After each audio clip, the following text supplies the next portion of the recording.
This is a spectrometer, and a spectrometer is just an incredible piece of machinery. It's incredibly precise. We can measure really small distances to amazing accuracy using a spectrometer.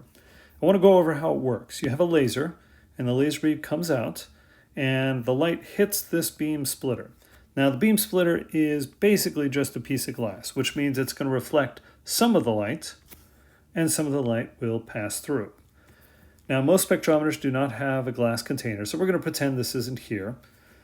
Regardless of which way the light goes, whether it's reflected or whether it refracts through the beam splitter, it's going to hit a mirror, and then it's going to bounce back, and it'll recombine right here and come down here, and down here will be a screen or a detector, and you'll get a diffraction pattern. And the reason you get a diffraction pattern is because when the light comes back together, it's going to be somewhere in between in phase and out of phase, more than likely in between. I mean, it won't be exactly in phase or exactly out of phase, more than likely. And that's why you get this diffraction pattern. And if you make any changes to the setup, and typically the way changes are made is by moving one of the mirrors, if you move one of the mirrors, that's going to change the diffraction pattern. If you've seen the other video, if you haven't, I encourage you to go see it, but if you watch the other video, you'll see a diffraction pattern. They actually have a setup, and they create the diffraction pattern and show how it changes as they move one of the mirrors. And based on how the diffraction pattern changes, you can, as I said, measure these incredibly small distances. I mean, the diffraction pattern is based on the wavelength. And, I think red light is 600 nanometers. So we're talking about incredibly small distances. And again, this is capable of accurately measuring those small distances. Now, one place that uses a spectrometer, I don't know if you've heard of LIGO. LIGO is a facility that we use to measure, to detect, I should say, gravitational waves. And there are many such facilities around the world.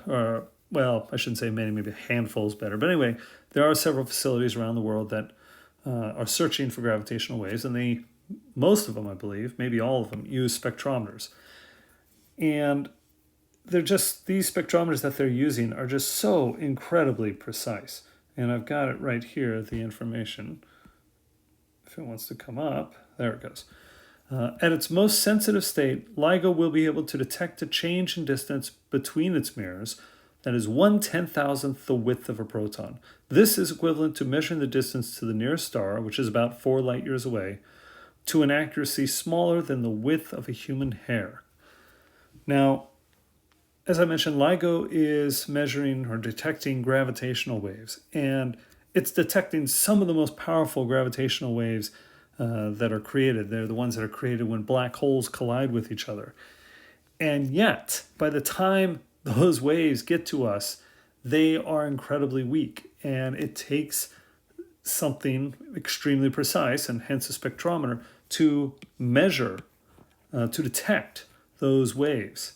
And as it says here, 1/10,000th the width of a proton. Now, this is the most sensitive state, but even so, the point is, even the biggest gravitational waves that come through, the mirrors are only moving a fraction of the width of a proton. It's just an incredibly small amount that these things are moving, that the change they're able to detect using the spectrometer just based on the diffraction pattern, by watching it and seeing how it changes.